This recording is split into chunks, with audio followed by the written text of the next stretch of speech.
now that I've shown you him loading and unloading when he hasn't been brushed up on the exercises, let's go back over here and I'll show you some exercises that I would do to tune him up on trailer loading, which are also exercises you can use with a younger horse that hasn't been trained to trailer load.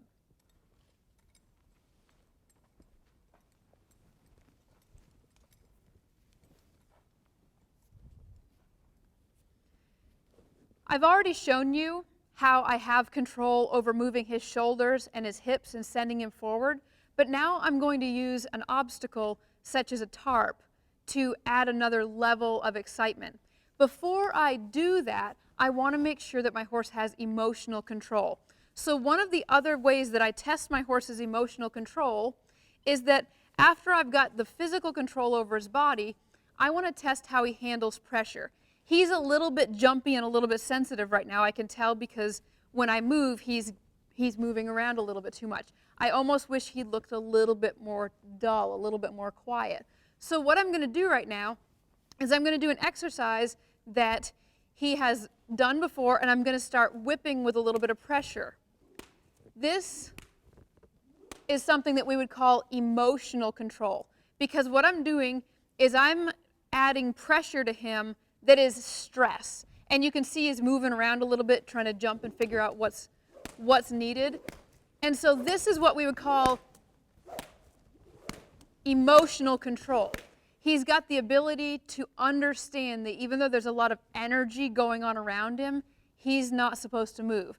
Now you can see him licking and chewing a little bit. You can see him standing still. You can hear another horse in the barn snorting because even though they're very far away, they're having an emotional reaction to this noise. Let's do it again.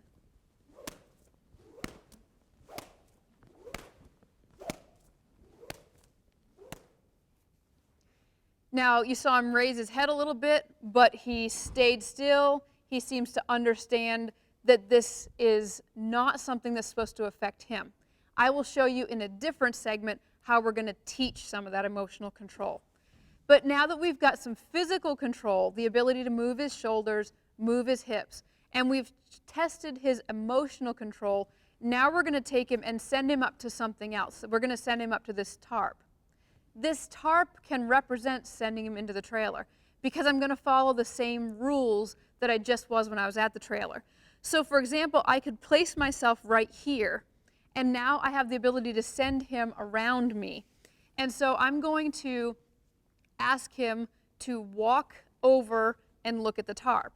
So I want him to walk up and look at this. This tarp could represent the back of the horse trailer. So one other option we have is to let him walk up and look at it and then turn him and send him away. So now I've turned him and I've sent him away, and I'm going to turn him and send him back because our horse trailer only has one door. So I'm going to send him back to this part of the tarp that's acting like the horse trailer. And when he shows expression and looks at it and looks curious at it, I want to allow him to take some time to investigate it. This tarp is being used in place of the trailer.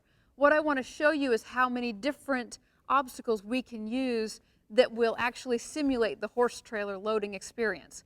What I'm really practicing here is my ability to drive him out of my space. Did you see where I just moved that way out of my space? Stay out of my space, don't run me over while you walk across there. I'm standing in one location. I'm able to control him going forward and controlling where he goes. So there he turns and faces me. He's looking for direction. So the better that they are at these types of exercises, the higher the chances are of the trailer loading going well.